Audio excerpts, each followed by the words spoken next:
Арбаңыздар кадырлуу теле көрүүчүлөр, ЛТР телеканалында түз эфирде күн маек берүүсү көрсөтүүнү улантат. Аны мен Бакберди Баязбеков алып барам.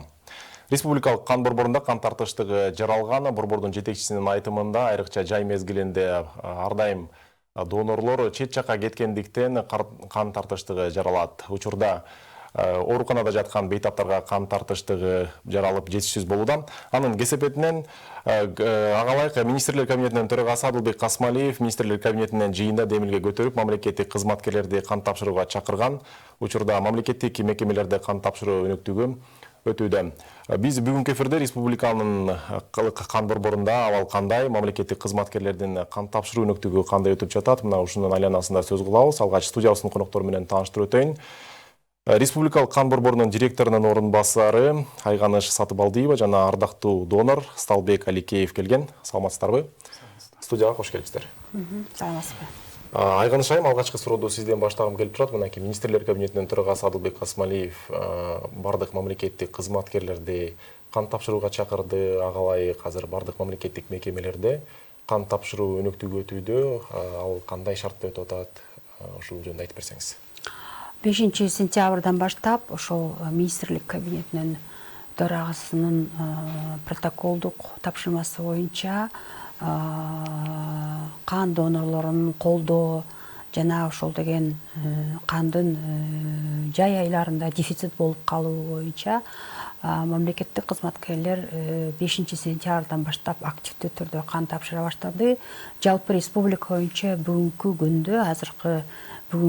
күндө 204 мамлекеттик кызматкер кан берди. Ал эми экили күндө жалпы кан берген республикалык кан кызматында жана жалпы кан кызматында республикада 673 донор келди, кан берди.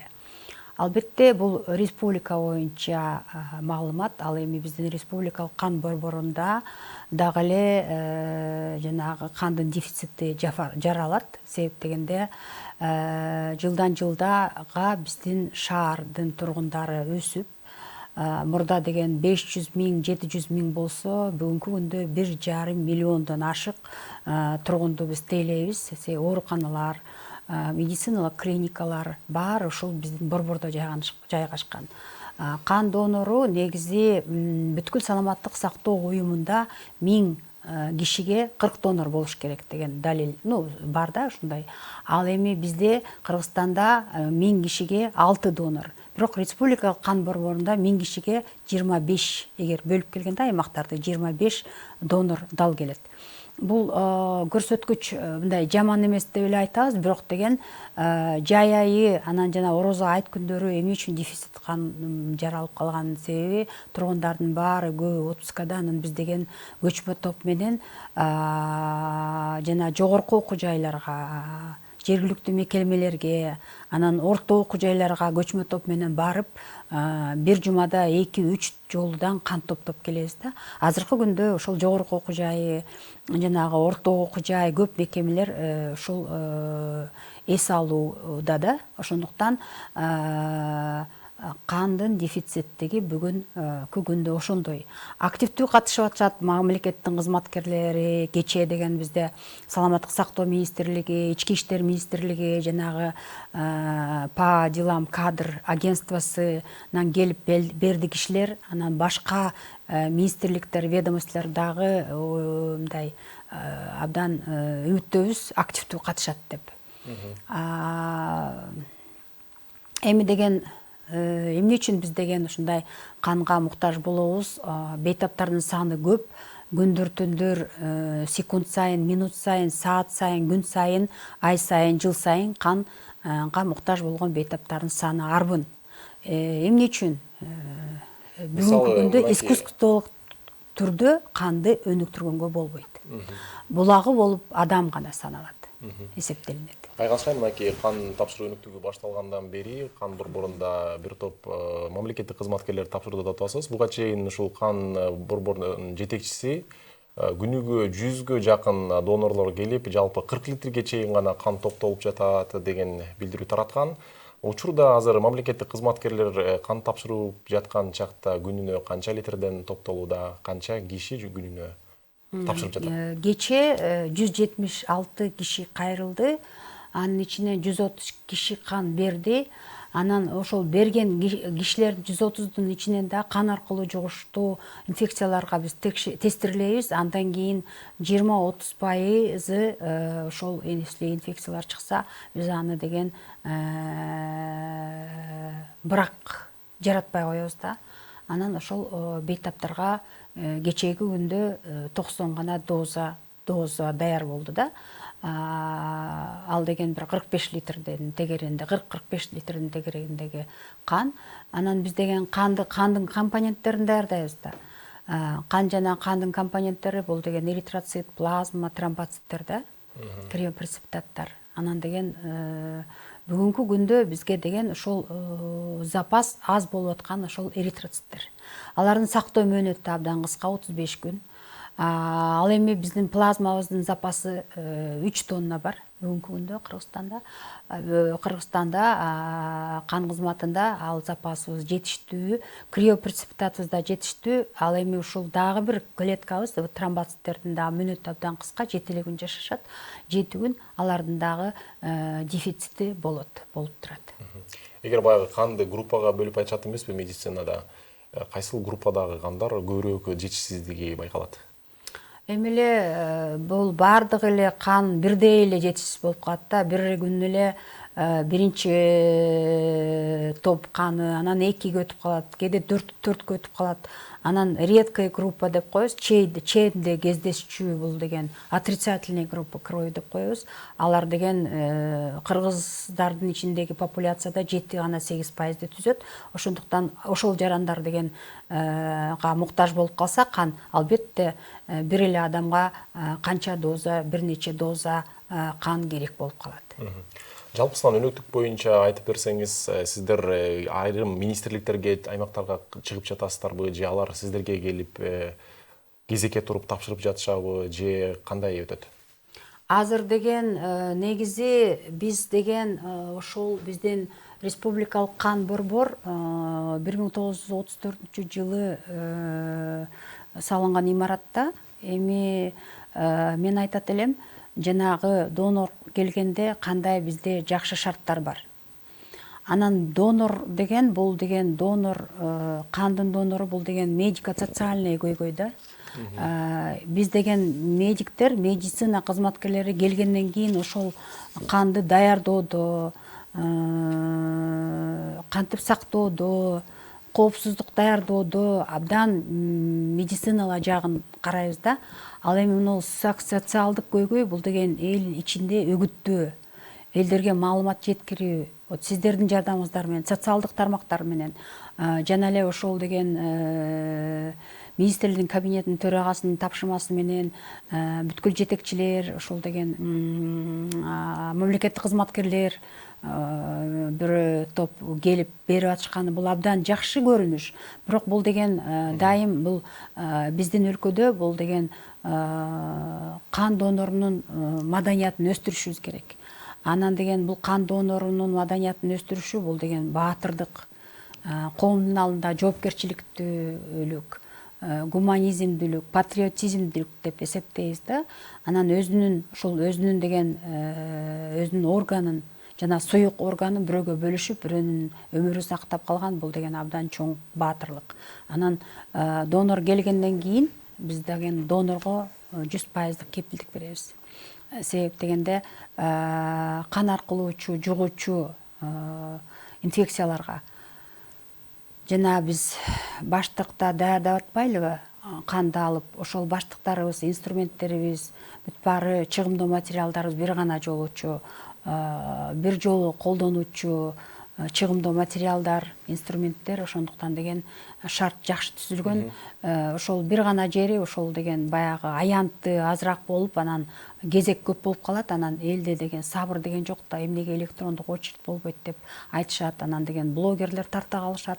Бирок биз деген өзүбүз ошо кылдаттык менен каттоону өткөрүшүбүз керек. Санариптте иштейт, себеп дегенде бүт областтык кандборлор менен байланышыбыз бар. Санарипте иштетилген, эгер Ташматов кече ошто берсе, бир жумадан кийин андан чыгып калса гепатит биздин кан борборунда өткөрбөйт. Анан деген ошол абсолюттуу жана убактылуу жана абсолюттуу противопоказаниялар бар да, көрсөткүчтөр. Ошондон келип, анан деген айтат да, донорлордун көбү жарандар айтат, эмне силер ушундай электрондук жанагы банктагы кезектегидей электрондук очередь кылбайсыңар да. Аны дагы биз деген көрдүк. Шарттар боюнча сүйлөшөбүз. Азыр биз сурооду Сталбек мырзага берели. Сталбек мырза, сиз канча убакыттан бери ушул кан борборуна барып кан тапшырасыз? Мен Аликеев Сталбек Адарбековичмин 2002 года тапшырып жүрөм. Биринчиден өзүмдү жакшы сезем, именно ошол күнү барып тапшырганда. Анан как почетный донор постоянно центр кровьден чалып калат, мындай керек обстановка болуп атканда барып тапшырып кетем. Аякка барарда өзүмдү таза кармап, чтоб кан жакшы колдоп сураган кишиге өзүмдүн ниетимди таза кылып, чтоб балага или кишиге, кимге болбосо дагы колдоп кетсин, жакшы болуп кетсин деп барып тапшырам да. Сиз ушул ар дайым кан тапшырган, кан борборунун ардактуу донору экенсиз да, анан сизге башында дарыгерлер айтты беле, сен барып турсаң туура болот деп же кандай кеп кеңештин аркасынан сиз ушул кан тапшырууну чечтиңиз? Андай болгон жок, просто мен өзүм желание менен тапшырып бардым. Ошондон кийин анан өзүм түшүндүм, что менин каным өзүмдө эле калбай, башкаларга да жардам бериш керек депчи. Бүгүнкүгө кан действительно жетпейт, көбү суранат, көбү элементарно операцияга, эмерелге тромбоциттер болгондо чалып калганда мен айтып атам, өзүм ниетим менен барып тапшырам да, чтобы ушул кан жардам берсин, ушул кан жакшы болуп кетсин кишиге. Сиз ошол кан тапшырууну канча убакытта барып бир тапшырып турасыз? 2 неделяда это плазма. Мындай кан тапшырсам 2 айда бир. 2 айда бир кан тапшырасыз, анан өзүңүздү кандай сезесиз? Ушул кан тапшыруу айрымдар такыр эле чоочулашат да, бул денени оорутат же башкача депчи. Сиз мисалы дайыма кан тапшырып жүргөн донор катары айтсаңыз, бул кан тапшыруу негизи эле кандай? Биринчиден кортпош керек. Биринчиден өзүңөр канча таза болсоңуз ошончо өзүңөрдүн каныңар жеңил кетет. Даярданыш керек ага. Биринчиден сүт, семечка дегендер болбойт, жирное нельзя, спиртное нельзя. Ошол бүт наркотический, даже тишинди кылганда именно анкета бар. Там указывается, если ты выезжаешь за границу, чтобы указать, может быть, какую-нибудь ооруну алып келдиң деп. Ошон үчүн полностью текшерет да. Ошону тапшыргандан кийин өзүмдү, например, жакшы сезип калам. Потому что канды бергенде, как любой киши, жеңилдеп алат да.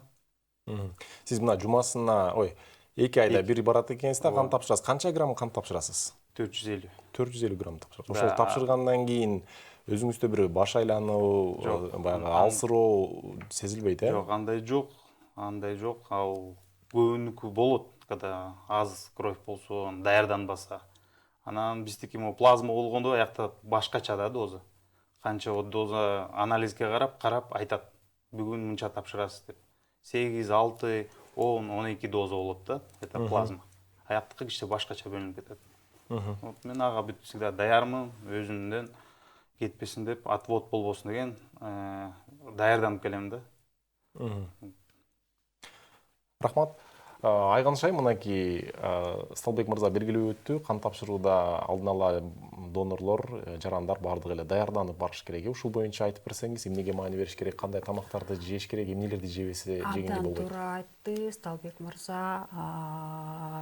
2 күн 48 сааттын ичинде калганда, 48 саат 2 күнгө чейин ичимдик ичпеш керек. 72 сааттын ичинде дары-дармек ичпеш керек, майлуу тамак жебеш керек, жакшы уктап, сергек болуп келиш керек. Анан деген жанагы айттым го, абсолюттуу противопоказаниялар болсо биз аны албайбыз. Кан аркылоочу жугуучу гепатит Б, С, ВИЧ, СПИД, сифилис, бруцеллез, малярия оорулар бул таптакыр четтетилет. Ал эми деген убактылуу четтетүүлөр бар. Булар деген ошол гемоглобини низкий, төмөн болуп калат, давлениясы жогору болуп калат, же кээде ичимди ичип келет, же болбосо кош бойлуу аялдар, же болбосо бала эмизген эне, ошолор деген убактылуу четтетилет.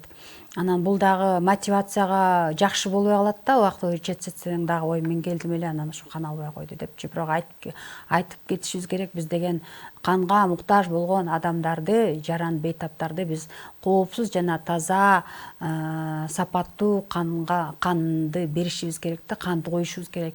Ал бейтаптар, байкуштар ушул кан менен жакшы болом деп, анан ошол деген суюктук орган менен, трансплантация деген жидкий орган менен дарыланышат да. Ошондуктан деген бул деген аябай жоопкерчиликтүү да донорлордун. Мында потенциалдуу, ушу активдүү донорлорубуз, как Сталбек мырза сыяктуу донорлорубуз аябай жоопкерчиликтүү. Анан биринчи келген донорлорубузду ошол четке, бир убактылуу четке четтетип, анан деген тиги абсолюттуу четтеткенде донорлордун үнү маанайы түшүп калат да.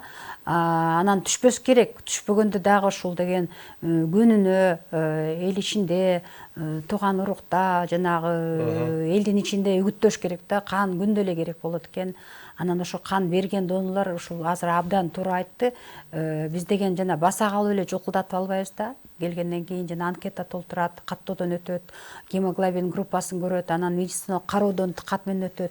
Анан деген ошол салмактан кандын көлөмү 7-8% көлөмдү түзөт да, адамдын салмагынан. Ошол 7-8% канды алганда эч качан организмге зыяны келбейт да. Бул деген 450 мл бул физиологиялык доза болуп саналат.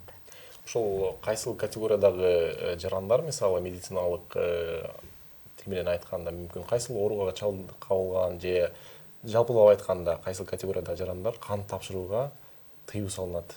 Мисалы кимдер сиздерге такыр эле келгенге болбойт? Такыр эле келгенге жана албетте айттым го, жана гепатит Б, С, анан деген ошол ВИЧ, СПИД, сифилис, бруцеллез, малярия, туберкулез оорулары менен ооругандар, анан кандайдыр бир операция болуп бир орган алып салган жарандар эч качан донор боло албайт. Бул абсолюттуу четтетүү. Түшүнүктүү. Борбордо топтолгон канды канча күнгө чейин сактаса болот? Жана айтып кетпедимби, бизден компоненттүү терапия деп коет. Ошол компоненттерин, кан жана анын компоненттерин даярдайбыз. Бул деген эритроцит, плазма, тромбоциттер жана криопреципитаттар. Анан деген ошол эритроциттердин сактоо мөөнөтү 35 эле күн. Ал эми деген плазманыкы 3 жыл. Тромбоциттерки 7 эле күн, криопреципитаттыкы дагы 3 жыл. Ошондуктан деген биз дайым эритроцит менен тромбоциттер дайым дефицит болуп калат да. Мисалы биз азыр республикалык кан борборундагы гана акыбалды айтып атабыз. Ал эми аймактарда дагы кан тапшыруучу борборлор бар да, алар жа акыбал кандай? Кайсы аймакта көбүрөөк абал оорураак? Бизден кийинки эле республика кан борборунан кийин эле Ош областтык кан борбору экинчи орунда турат, даярдоодо, кан даярдоодо. Элдин саны дагы Ош шаарында көп. Ал жерде дагы тургундар жылдан жылга көбөйүп жатат. Андан кийинки Жалал Абад областтык кан борбору, анан кийин бир эле деңгээлде бул Нарын, Талас, Көл. Ал эми Баткенде дагы ошондой эле көрүнүш. Эң дефицит ушул канга муктаж болгон донорлордун саны да бизде көп. Эгердеги республика боюнча жалпы кан кызматында кан даярдоо 55 000 донор болсо, ошонун 50%-нан ашык кан даярдоо биздин республикалык кан борборуна дал келет. Андан кийинки экинчи орунда Ош областтык кан борбору, анан Жалал Абад, анан калган аймактар бирдей турат. Сталбек мырза, мынакей донорлор, кан борборуна кан тапшырган донорлор кайсы бир өлчөмдөгү акчаны да алышат экен да, ал эгер кааласаң канды сатсаң да болот экен. Сиз кандай кыласыз? Бекер тапшырасызбы же сатасызбы? Обычно бекер. Так как өзүм почетный донор болдум, азыр уже көп барбай калгам. Барсам только телефон менен чалып сураганда ошол жака барып тапшырып келем да. Айганшайым ушул эгерде баягы канын сатам, ошонусуна карата бир кайсы бир деңгээлде акча каражат алам деген жарандарга канча сомдон төлөнөт? Бүгүнкү күндө быйылкы жылдан баштап кан мындай 3 категория донор бар да. Бул өз ыктыяры менен келген донорлор, анан деген тууганчыл донорлор жана акы төлөп келген донорлор. Эмне үчүн бизде деген ушул өз ыктыяры менен келген донолордун саны аз, 23% түзөт. Ал эми 70% бул тууганчыл донорлор. Тууганчыл донорлор бул деген бир бейтап ошол ооруп калса, ошонун коңшусу, коллегасы, достору, кудалаштары, туугандары келип тапшырат да, ошол именно ошол кишиге тапшырат. Ал эми акы менен акы төлөп тапшырган донорлордун пайызы 5-6% пайызды түзөт. Бүгүнкү күндө ушул закон, мыйзам, токтомдун негизинде өз ыктыяры менен келген адамдар, донорлорго акысыз өз ыктыяры менен келген адамдарга 300 сом төлөп берилет мамлекет тарабынан. Анан деген 800 бул акы төлөп келген донорлор жана плазма алабыз да, анан платныйды, анан клеток крови деп даярдап койгон ушул жана айтып атпайбы 6-8 дозага чейин тромбоциттерди алат деген, ага 1200 төлөп беребиз. Анан деген ушул дагы бир мотивация, бул деген 2 күндүк справка алат. Донорлор ушул 2 күн эс алса болот, ошол күнү анан деген дагы өзү каалаган күнү эс алса болот. Анан деген донор дегендай пайдалуу жагы көп. Биринчиден сергек жашоодо өздөрүнүн анализдерин билет, мамлекет тарабынан донорлорго бекер анализдерди тестирлөөдө бекер каржы каралган. Анан деген жана онкогематологический ооруларга дагы бүгүнкү күндө биздин Кыргызстанда Ошто, анан бизде республикалык кан борборунда автоматташтыруудуу түрдө тромбоциттерди даярдайбыз. Автомат методом заготовки тромбоцит деп коет. Ошону биз деген мамлекет тарабынан бекер каржыланат. Бекер алып оорулар ошо дарыланышат. Бул деген абдан чоң колдоо мамлекет тарабынан. Рахмат. Айганшайым, бизге берилген убакыт соңуна чыгып калды. Кадырлуу телекөрүүчүлөр, ушуну менен биз бүгүнкү Күн маек берүүсүн жыйынтыктайбыз. Биз бүгүнкү эфирде республикалык кан борборундагы абал, мамлекеттик кызматкерлердин кан тапшыруудагы өнөктүгү кандай өтүп жатат, ушул тууралуу сүйлөштүк. Берүүнү сиздер ЛТР телеканалынын YouTube каналынан, ошондой эле Facebooktагы баракчасынан көрө аласыздар. Бүгүнкү бизде конокто республикалык кан борборунун директорунун орун басары Айганыш Сатыбалдиев жана ардактуу донор Сталбек Аликеев мырза болду. Эфирди мен Бакберди Баязбеков алып бардым. Кийинки эфир аркылуу көрүшкөнчө саламатта калыңыздар.